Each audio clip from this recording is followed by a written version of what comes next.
Welcome to the Deep Dive. This is where we take your sources, could be articles, research papers, maybe even your own notes. And, well, we dig in to find the most important bits of knowledge, the real insights. Yep, we do the reading so you get the core takeaways. Exactly. Think of it as your shortcut to being genuinely informed. We try to find surprising facts, maybe add a little humor, keep you hooked. And today we're looking at something really fascinating. It's about water, specifically how just changing the way people access water can completely transform their lives, their health, everything really, in a whole community. That's right.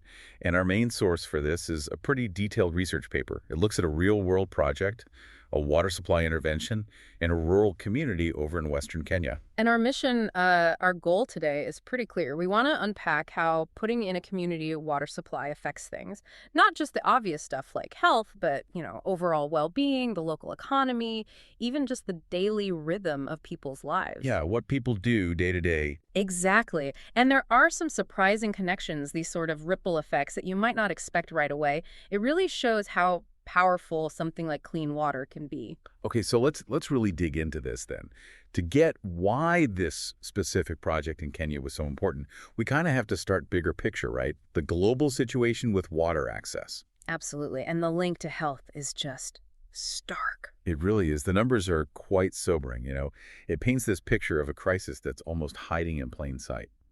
Globally, we're talking about 6.6 million children under 5 dying each year. 6.6 million. Yeah, and from preventable diseases, it's a number that's just, it's hard to really wrap your head around. It is. And if you drill down into that awful number, our sources point to one major culprit: diarrheal diseases. Right, things we barely worry about here mostly. Exactly. But globally, Yeah. they're responsible for an incredible 1.7 million of those 6.6 million deaths every year. Wow.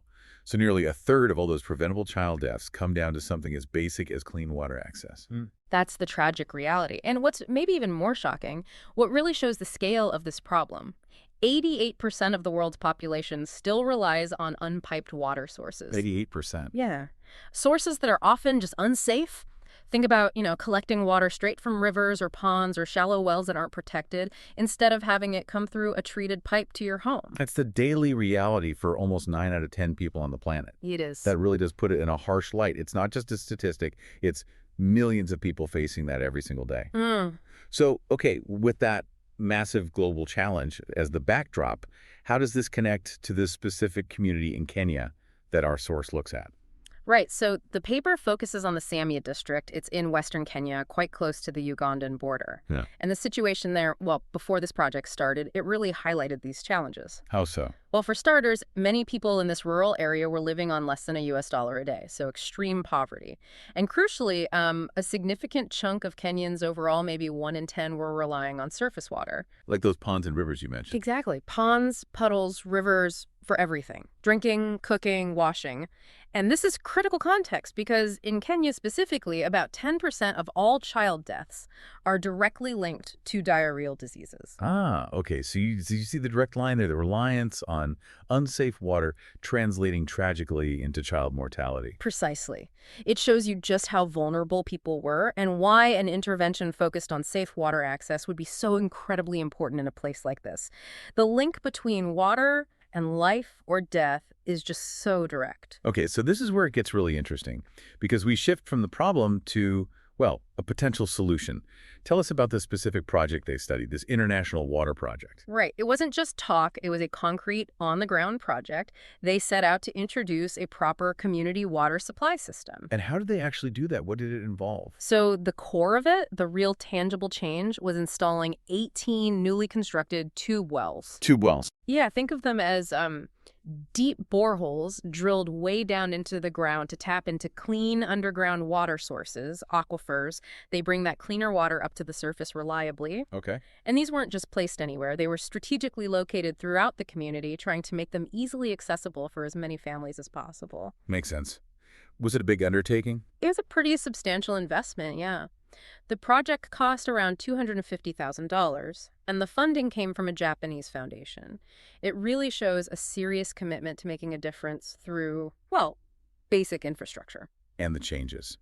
Once these wells were in place and working, what did the study find? Were the shifts immediate, Dramatic. Oh, absolutely dramatic. Almost overnight in terms of daily life impact. It's one thing to hear about wells, but the practical changes were huge. Like what? Okay, so distance.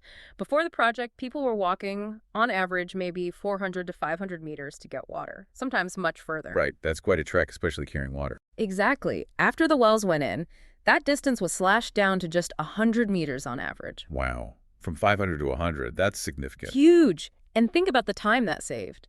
People were spending, get this, between 30 and 60 minutes for each trip to collect water. Half an hour to an hour, every single time. Yep. Afterwards, that dropped to just 5 to 15 minutes. That is astonishing. Just imagine getting hours back in your week.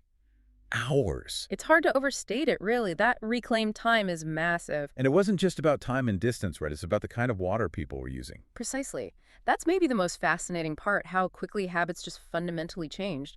Before the wells, 47% of households were using pond, puddle, or river water for drinking. Nearly half, using those unsafe surface sources we talked about. Yes. After the wells were installed, an incredible 97.4% shifted to using the new clean tube wells. Huge swing. Almost everyone switched. Almost everyone. And it wasn't just about which source, but also how much. The study found household water consumption went up by about 10%.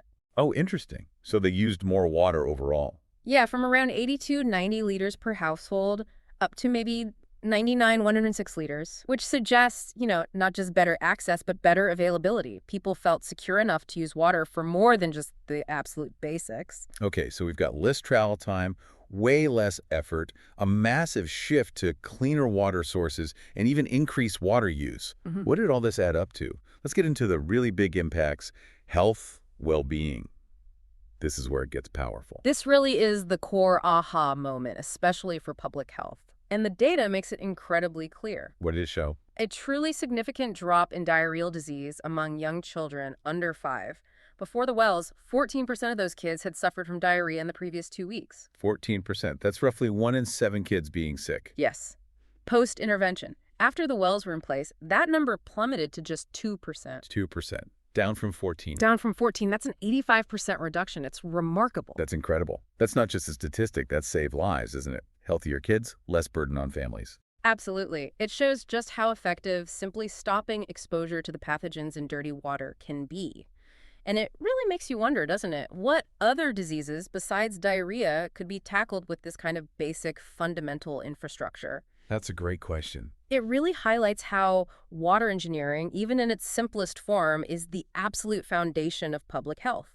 It helps build healthier communities, whether you're talking about big cities or, like here, really remote rural areas. It's amazing that one infrastructure project, drilling wells, can have such a direct and immediate positive effect on health. But this study found it went beyond just disease reduction, didn't it? What else changed in daily life? Yeah, absolutely. Beyond the huge health gains, the easier access to clean water nearby led to, better hygiene practices. Makes sense. If water isn't miles away, you can use it more freely. Exactly. People could wash their hands more often, keep living spaces cleaner, just generally improve household sanitation because the water was right there. That all adds up to a healthier environment overall. And what about all that time saved? You mentioned hours gained back each week.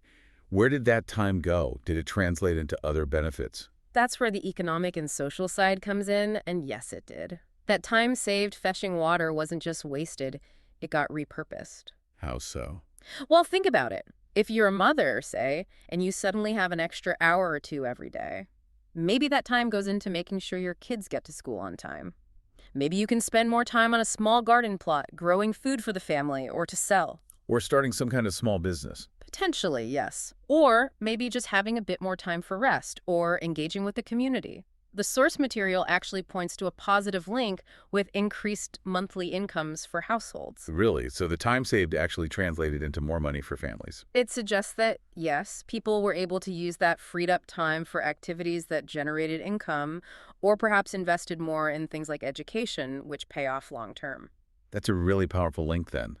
Clean water enabling not just health, but also economic growth, opportunity. Yeah. But I think I remember the study mentioning a bit of a wrinkle there, something about who benefited most.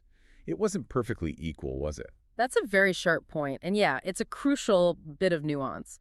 The study did find that the wealthier households within the community tended to see stronger positive impacts. Both on income and health. Both on income increases and the reduction in diarrhea, yes.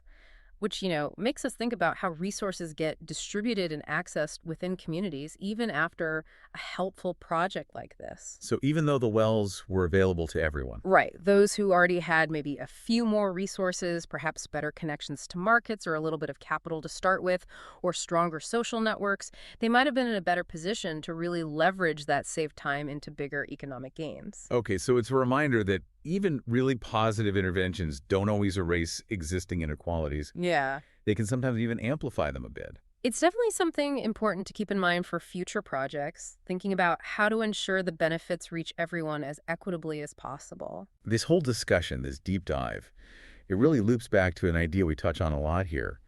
These sort of unseen systems that sustain modern life. Definitely. This project in Kenya, it's not just about the wells and the pipes themselves. It shows us how something as basic as delivering clean water is this invisible but absolutely critical pillar supporting everything else. Couldn't agree more. It affects health, obviously, preventing disease, Yeah. but also the economy, people's time, social dynamics. We just turn on the tap and mostly don't think about it. But this really shows the incredible effort and the massive impact behind that simple action. And if you zoom out to the bigger picture, it just underscores that basic access to clean, safe water. It's not just about convenience, is it? It's a powerful catalyst. It drives community well-being, economic development, and fundamentally, it protects human life. It literally changes the future for a community. It really does. Opens up possibilities that just weren't there before. So maybe here's a final thought for you, for everyone listening. Given how huge the positive impact was here, from what seems like a relatively simple engineering fix, drilling wells, installing pumps. Yeah, basic infrastructure. Right. How might really understanding that impact change how we think about global development priorities? What other seemingly small-scale fundamental infrastructure changes could unleash these massive cascading benefits across societies worldwide, affecting health, economy, education, everything, in ways we might not even fully anticipate? That's a great question to ponder. So that's our deep dive into how a community water supply project can genuinely transform lives, building a foundation for a healthier and more prosperous future. We really hope this gives you a new appreciation for those complex systems And sometimes the surprisingly simple solutions. that are working every time you get clean water. Thank you for joining us on this exploration. We hope you'll think a bit more about those unseen systems all around you and the power of what might seem basic.